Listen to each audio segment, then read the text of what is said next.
Si Kinari Manura ay ang bunso sa 7 anak ni Haring Pratom at Reynang Janta Kanari. Sila ay nakatira sa maalamat na kaharian ng bundok Grairat. Ang 7 magkakapatid ay kapwa mga Kinari o kalahating tao at kalahating suwan. Sila'y nakakalipad at nagagawang itago ang mga pakpak kung kanilang naisin. Sa loob ng kanilang kaharian ay nakatago ang Himapan, isang kagubatan na kung saan ay naninirahan ang iba't ibang mga nilalang na di makikita sa daigdig ng mga tao. Sa Himapan din nakakubli ang magandang lawa na kung saan ay madalas dalawin ng 7 prinsesa lalo na sa araw ng panarasi o kabilugan ng buwan. Sa di kalayuan ng lawa ay nakatira ang isang ermitanyong nagsasagawa ng meditasyon. Isang araw, naligaw ang isang binata na si Pranbon sa kagubatan ng Himapan. Doon niya nakita sa ilog ang 7 prinsesa. Nabigani siya sa taglay na ganda ni Prinsesa Manura. Naisip niya na kung mahuhuli niya si Manura at maiuwi ito kay Prinsipe Soton ay tiyak na matutuwa ito.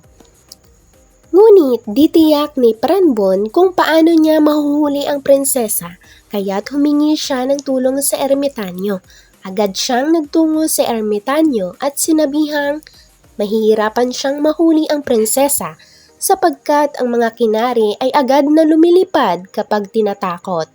Nagsuhestyon ang ermitanyo na may dragon na nakatira sa sulok ng gubat na maaaring makatulong sa binata. Agad na lumisan si Pranbon upang mahanap ang dragon. Hindi pumayag ang dragon sa balak ng binata na sabihin nito ang pakay bagkus ay ibinigay nito ang makapangyarihang lubid na makakatulong sa panghuhuli ng binata sa isang Kinari.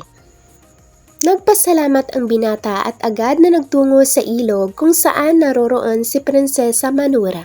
Habang abala sa paglalaro ang mga Kinari, ay inihagis ni Pranbon ang lubid at matagumpay na nahuli si Manura. Bagamat naaawa ang ibang kapatid ni Manura, ay wala itong nagawa at agad na nagsilipad dala ng takot. Itinali ni Pranbon ang pakpak ni Prinsesa Manura upang hindi makalipad at agad na naglakbay upang maibigay kay Prinsipe Soton. Si Prinsipe Soton ay naglalakbay din noon, ngunit nakasalubong nito si Pranbon na dala-dala si Prinsesa Manura. Doon pa lamang ay naakit na agad ang prinsipe sa ganda ni Prinsesa Manura. Doon ay nalaman ni Soton ang dahilan ni Pranbon kung bakit nito hinuli si Manura.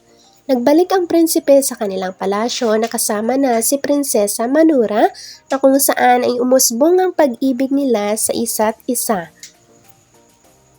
Nang sabihin ng prinsipe sa kanyang mga magulang ang buong pangyayari, ay agad-agad nagbalak na magsagawa ng kasal para kina Prinsipe Soton at Prinsesa Manura. Bumalik sila sa palasyo kung saan isinigawa ang kasal at sila'y namuhay ng matiwasay.